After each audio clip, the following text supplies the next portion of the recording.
One way baseball can expand its appeal is to have some of their star players appear in movies and television shows that have nothing to do with Major League Baseball.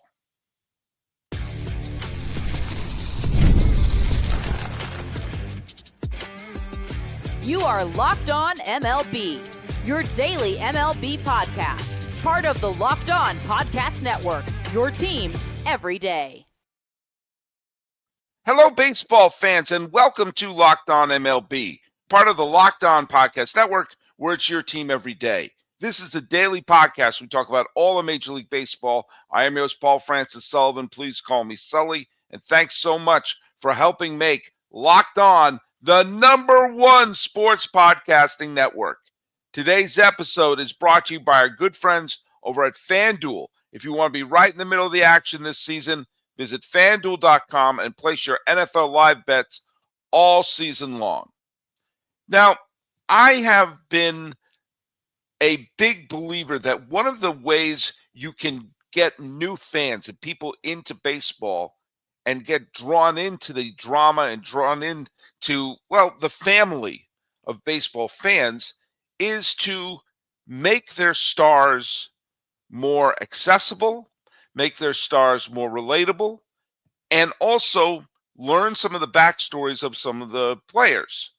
I mean, think about when you know the backstories of someone's background, of who their journey to becoming a great player, something sad that happened, something exciting happened, something unusual.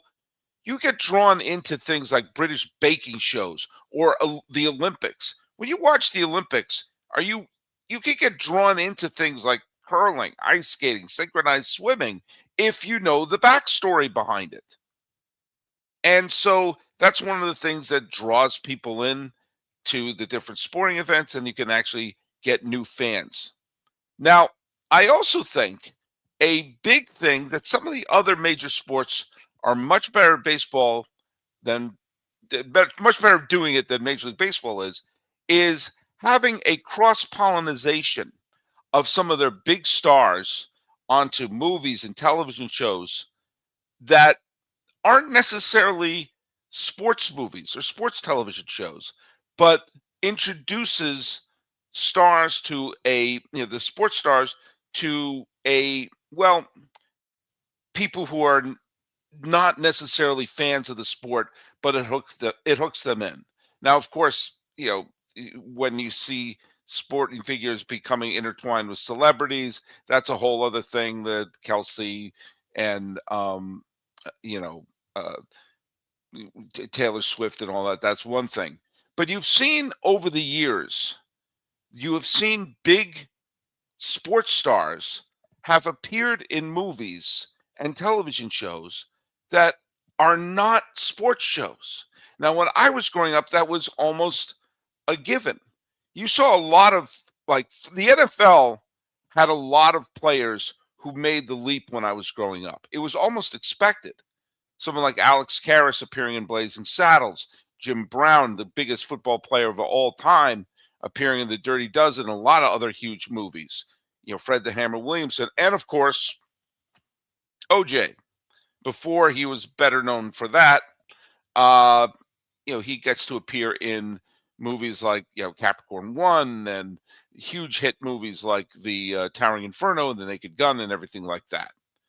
And it gave a superstar quality to some of the players in some of these other leagues. Kareem Abdul-Jabbar really changed his public persona when he brilliantly played Roger Murdoch, which was a parody of himself, in Airplane. Not a sports movie, but it put him in the middle of a movie that was not a sports film, and he's hilarious in it. And by the way, Kareem also appeared in Game of Death with Bruce Lee before Airplane. But that really changed a lot of people's public perception of Kareem Abdul-Jabbar. There are other instances, of course, Brett Favre showing up in There's Something About Mary, and LeBron appearing in, has appeared in films, of course, Michael Jordan.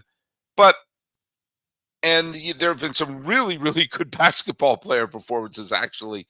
Shaq's really good Shaq's bad in a lot of films, but he's really good in Blue Chips. Kevin Garnett is absolutely amazing in Uncut Gems. But baseball players appearing in films and TV shows that aren't baseball shows seems to be more rare. There are a couple of great exceptions, and I talked about this last year. Some of the great performances by baseball players as themselves in other movies, like in TV shows. I brought up Bill Buckner appearing in Curb Your Enthusiasm. Absolutely brilliant. Keith Hernandez appearing in Seinfeld is wonderful. And Derek Jeter appearing in The Other Guys was a really, really funny cameo. And Babe Ruth is great as himself, as in Pride of the Yankees. And so how hard can it be to play himself? Well, watch Jackie Robinson in the Jackie Robinson story. Jackie Robinson, great American, great hero, great baseball player, not a great actor.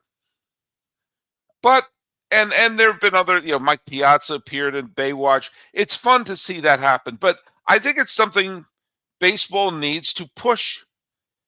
I'm all for keeping keeping us, the everyday fans, into Major League Baseball, but there has to be ways to reach out and grab new fans and have some of the big stars appear in other media so people could say, who was that? They were funny. Who was it? That was interesting. And maybe get some people starting to watch the game. Now, one of the things that prompted me to do this is I started looking at movies that feature baseball players, real life Major League Baseball players, that weren't sports films. And in these 4 examples I'm going to give, in 3 of them, these baseball players did not play themselves, nor did they play a baseball player with a different name. Like Frank Thomas appears as a baseball player in Mr. Baseball, not as himself, but as he's Frank Thomas is playing this power hitting player. Or you had Kevin Elster appearing not as Kevin Elster, but as a baseball player in Little Big League. And Pete Vukovich, Cy Young Award winner, plays a baseball player who's not Pete Vukovich in Major League. But that's not what I'm talking about here. I'm talking about a few instances where a Major League Baseball player appears in a movie not as themselves, and it's not a baseball film. And do you know what, folks? As a lover of baseball and movies, these weird examples are things I absolutely cherish. NFL Sundays move fast, one big play, and suddenly everything feels different. That's what makes live betting with FanDuel so exciting. You're not just watching the game, you're reacting to it in real time. With FanDuel, you can place bets as the action unfolds. Every drive, every momentum swing, every highlight moment. Live betting is the best. When the game starts to shift, a receiver gets hot, a defense tightens up, or the momentum flips after a turnover. FanDuel lets you jump into the moment. Live spreads and money lines adjust instantly. Player props update as the guys heat up, and you can bet next touchdown scores, drive results, totals, and more. It keeps you locked into every snap, every drive, and every possibility. So if you want to be right in the middle of the action this season, visit FanDuel.com and place your NFL live bets all season long. FanDuel, the game moves fast, and so can you.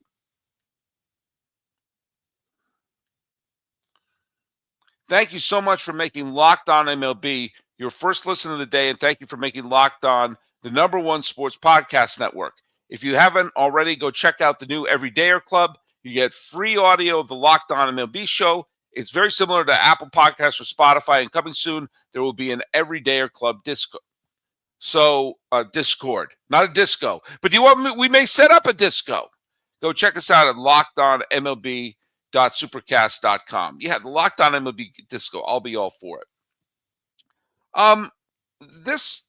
There are several films and TV shows that have nothing to do with baseball that do indeed feature Major League Baseball players not as themselves, just as actors in films or TV shows. Obviously, one of the most famous ones is Mr. Belvedere. Now, Mr. Belvedere starred Bob Uecker and Christopher Hewitt. And Bob Uecker plays a person who is involved in baseball, but he's not playing Bob Uecker. He's George Owens, who's the patriarch of the Owens family, and it was Tracy Wells and Bruce Beckham are as the co-stars in the show. It's a cheesy 80s sitcom. But I have to say, and I rewatched a couple of episodes of Mr. Belvedere in preparation of this episode, and look, it was the type of show that was made in the 1980s. It was the language of television at the time. It was exactly the type of show that you saw all over the map on TV. And the style of it didn't particularly date very well because we don't watch sitcoms. Those three camera shoots with a live audience, kind of a cheesy family story, self-contained in one episode, because that's the way television was back then. There was no binge watching shows. You watched the show when it was on, and the whole point was you could jump in the show at any moment. You didn't have to see any of the previous episodes. There were no cliffhangers to the next one. They were all in this little safety contained show. And especially in the 80s, you saw lots of family shows. Family Ties, of course, was a big one. Cosby Show was a big one. That was, here's a family. We'll introduce one thing to the family that's slightly unusual, and it's a family-friendly show that everyone watches, and the jokes are, there's usually a lot of groaners in there. And Mr. Belvedere will fit right into the, the Give Me a Break, Family Matters, Too Close for Comfort, all those shows that were coming out there. But I have to say, watching Mr. Belvedere, Bob Uecker and Christopher Hewitt, who plays Mr. Belvedere in the show, are really good.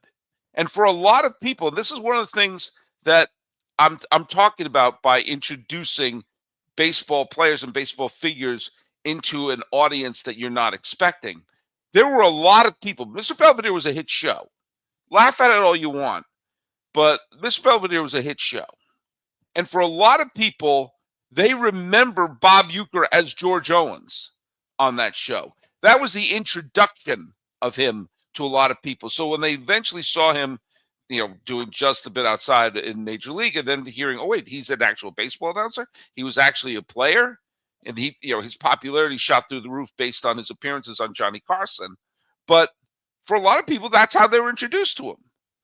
And Christopher Hewitt, who plays Mr. Belvedere, is a really, really talented comedic actor.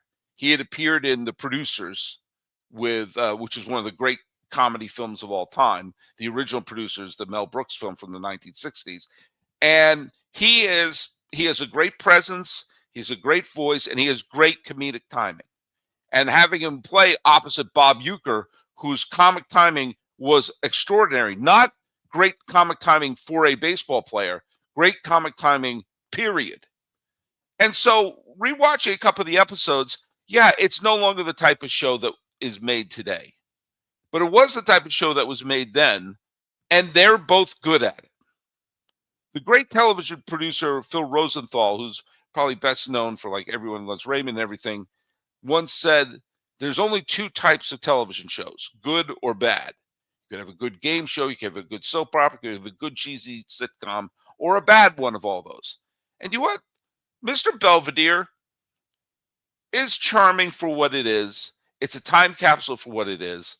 And the two leads in it are really funny, and they play off of each other really well. Am I going to binge Mr. Belvedere? No, I'm not. Am I saying it's a great show? No, I'm not. I'm saying it's a show of its time. And with that, a baseball figure was introduced to a brand new audience. This is something baseball should be pushing for, trying to get some of their players, former players, current players, to appear and to be exposing themselves, not that way, into a brand new type of audience. And I mean, we've seen players with great sense of humor. I mean, Joey Votto is hilarious. Brian Wilson was hilarious. And you see people who are really funny and really charming should be able to do something. I'm convinced Mookie Betts has this in him. And he's in LA right now. He's really super funny. I'm sure someone like that could be inserted somewhere into a film or a television show and help find a new audience. Now, another example, and this to me is one of the absolute strangest examples of someone from the baseball world appearing in a movie, not as themselves and not in a baseball role, but just it's a very short role. It's a very short performance. It's a really memorable moment in a very funny film. And I remember when I saw it, I thought, wait a minute, am I losing my mind, or is that a real life baseball player I'm looking at? Kingpin. Kingpin was a sports film, but it's a bowling film from the people who had done Dumb and Dumber at that point, the Farrelly brothers, and later would do There's Something About Mary. And then Peter Farrelly actually won the Academy Award later for the film Green Book, but I digress. In the middle of Kingpin, which is an absolutely crazy movie about Woody Harrelson and his bowling rivalry with Bill Murray. Woody Harrelson loses his hand. He has a rubber hand. He recruits Randy Quaid, who's an Amish man who happens to be a bowling savant.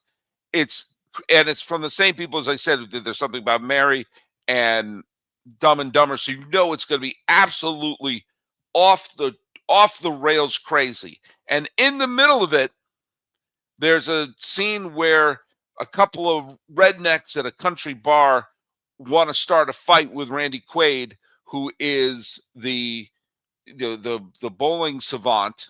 And there's one guy named Skidmark who's going to beat him up. And he's played by Roger Clemens. And it's no big reveal that it's Roger Clemens. There's no reference to the Red Sox or anything like that. It's just in the middle of there's Roger Clemens as a guy named Skidmark, and they don't do a bowling, they don't do a baseball joke, they don't do a rocket joke or anything like that. Just Roger Clemens is there. There he is in the middle of a movie, not a baseball movie, but there's Roger Clemens. And he's kind of funny. He's not bad in it. And he's opposite, Randy Quaid and Woody Harrelson, who are, two, obviously they're both very talented actors, actually both Oscar-nominated actors. Whether or not either one is crazy right now, that's up for discussion. But in the middle of it, Roger Clemens shows up. And that's bananas. And that's absolutely bananas. Now, look, I know this is an off-season show, and sometimes I could go off the rails here and talk about things that really interest me, like, the baseball players in a movie. But let me tell you something. I have a couple other examples here that are so weird that when I was talking to my brother, who's a big movie fan as well, he wasn't 100% sure I was being serious.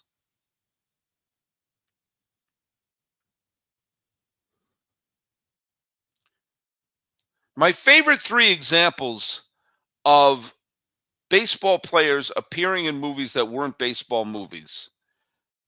The first one came from 1973.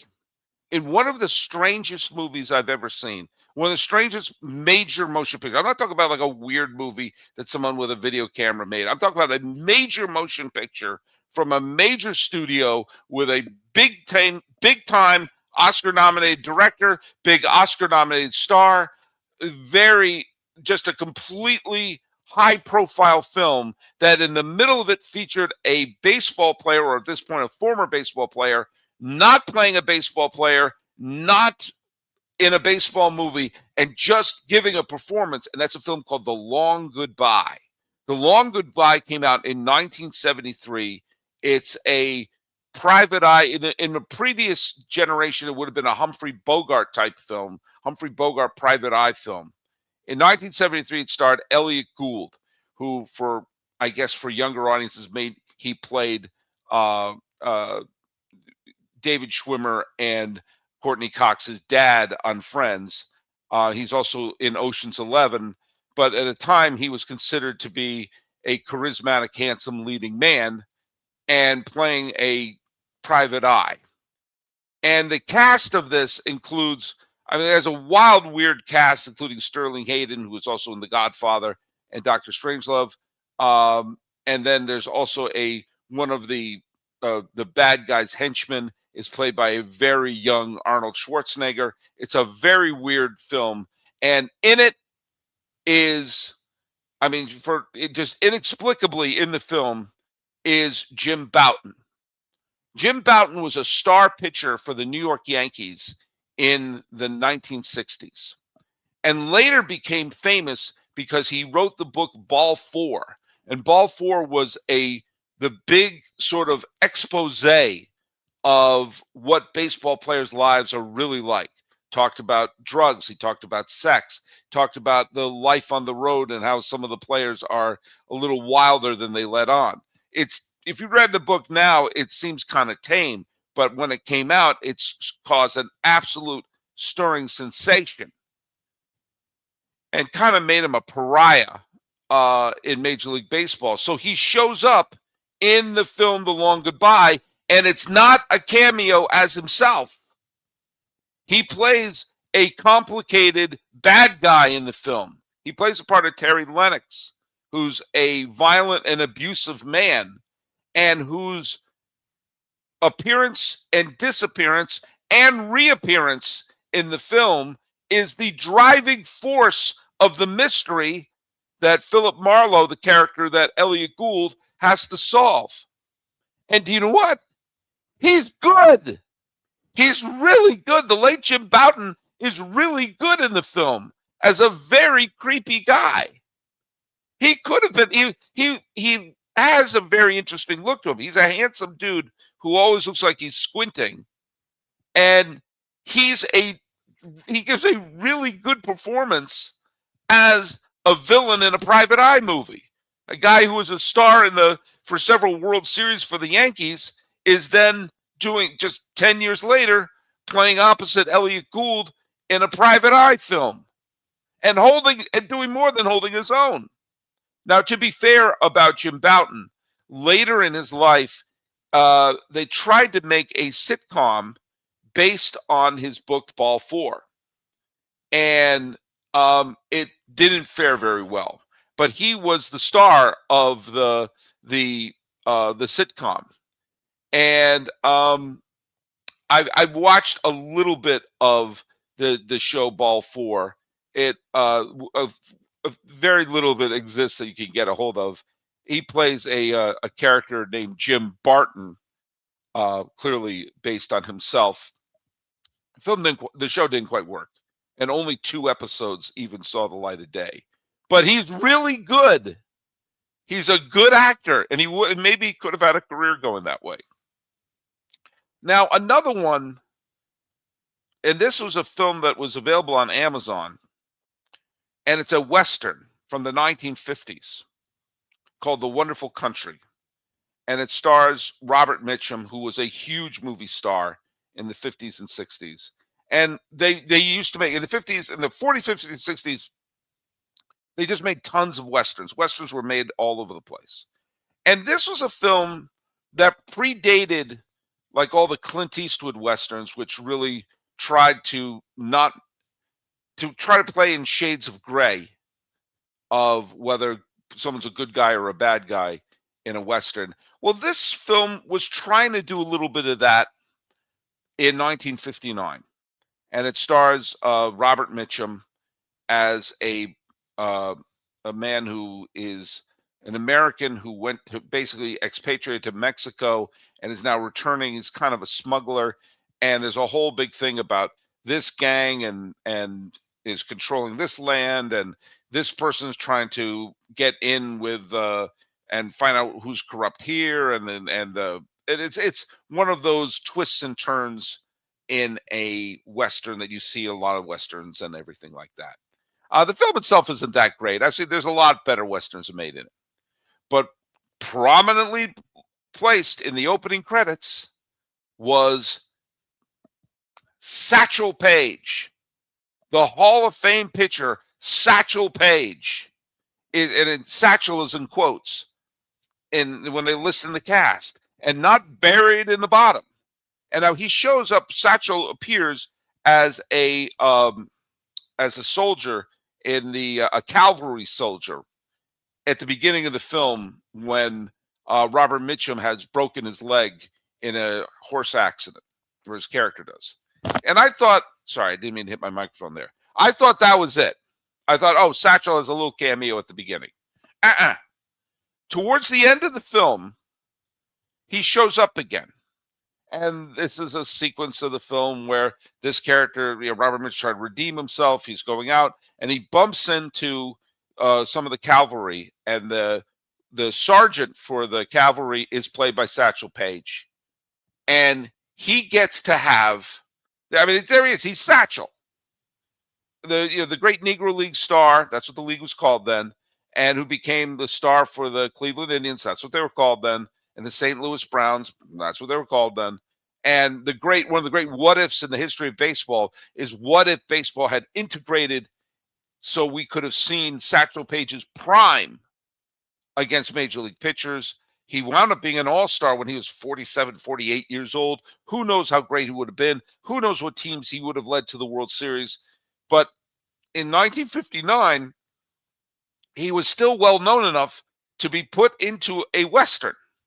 And he gets to have an action sequence. I just thought he was just going to be standing around as a cavalry star. No, he gets to ride a horse. And he and Robert Mitchum get to chase down a runaway stagecoach, ironically with a Native American running it, as a World Series champion Cleveland Indian is firing two guns at this runaway stagecoach. The film didn't age that well, but you see old Satch riding a horse alongside Robert Mitchum, and then guns ablazing, fire, boom, boom, boom, boom, in an action scene in the latter part of the film. That's weird. I wasn't expecting that, but there he was, old Satch on a horse, firing his guns. The last film I'm going to bring up is one of the weirdest films I've seen in a long time. And I'm kind of cheating a little bit because I'm saying that I'm interested in films where someone's not playing themselves. Like, Bob Uecker wasn't playing himself. Jim Bouton wasn't playing himself. Clearly, Satchel wasn't playing himself. In the film Rawhide, another Western, that was, Westerns just must have been the cheapest type of film to make because they just churned them out left and right. And this one starred a guy named Smith Bellou. Smith Bellou was in a ton of films, but he was also a singer. And there were a lot of singing Westerns. Gene Autry was a big movie star, was a singer and a cowboy, and later founded the Angels. It was a big part of the Angels. Well, this starred Smith Bellou, Rawhide.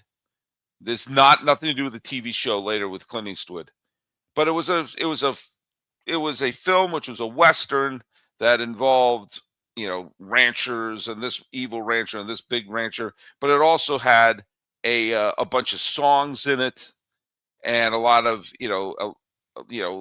big musical numbers, but also big sort of shoot 'em out action scenes.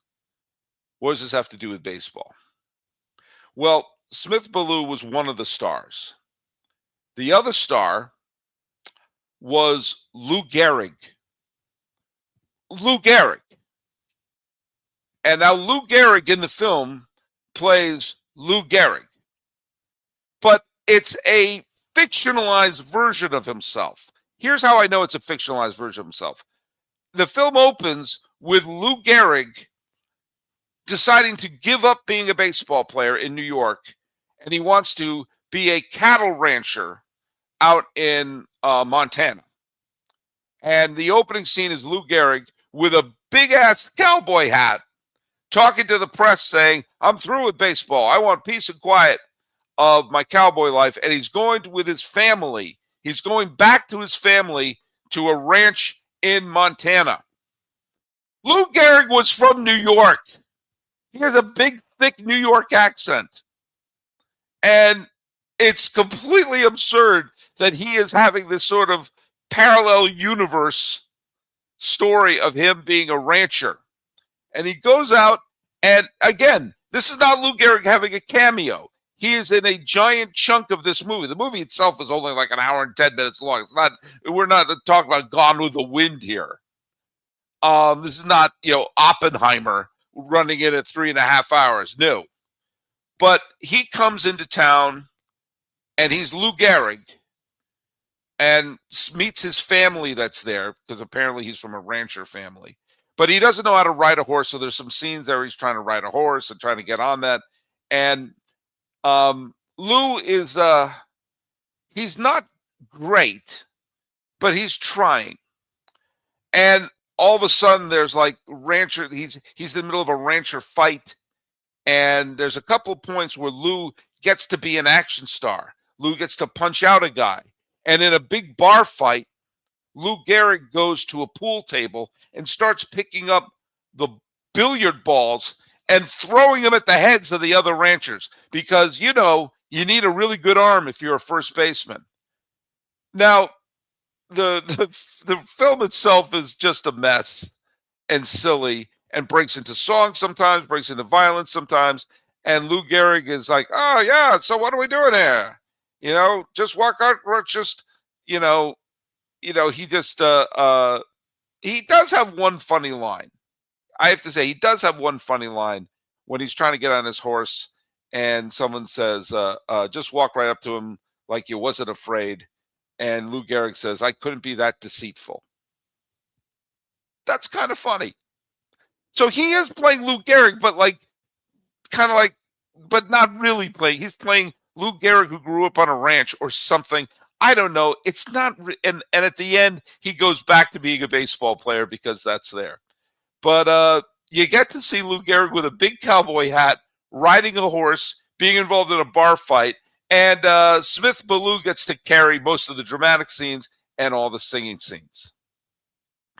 So Lou Gehrig, Bob Uecker, Satchel Paige, Jim Bouton, all examples of and Roger Clemens, all examples of baseball players appearing in movies and TV shows that aren't baseball movie and TV shows. I'd like to see more of that. I really would.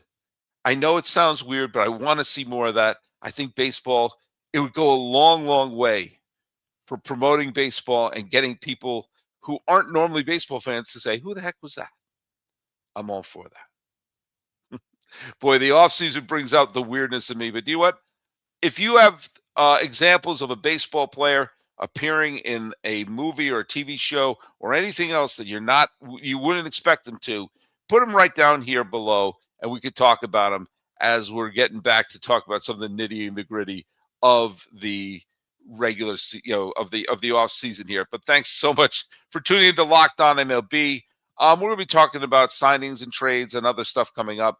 And make sure you follow Locked On MLB to get the latest episodes. And you know what? If you want to go join the Everydayer Club, ad-free episodes of the show, exclusive Discord server access, and more, and your subscriptions can actually be gifted. And you should also check out the first ever 24/7 National Locked On Podcast Network YouTube. On audio, make sure you listen to us every day. Talking about baseball players in movies and TV shows, and many of the cases not playing themselves. This has been Locked On MLB. I'm your host, Paul Francis Sullivan. Please call me Sully.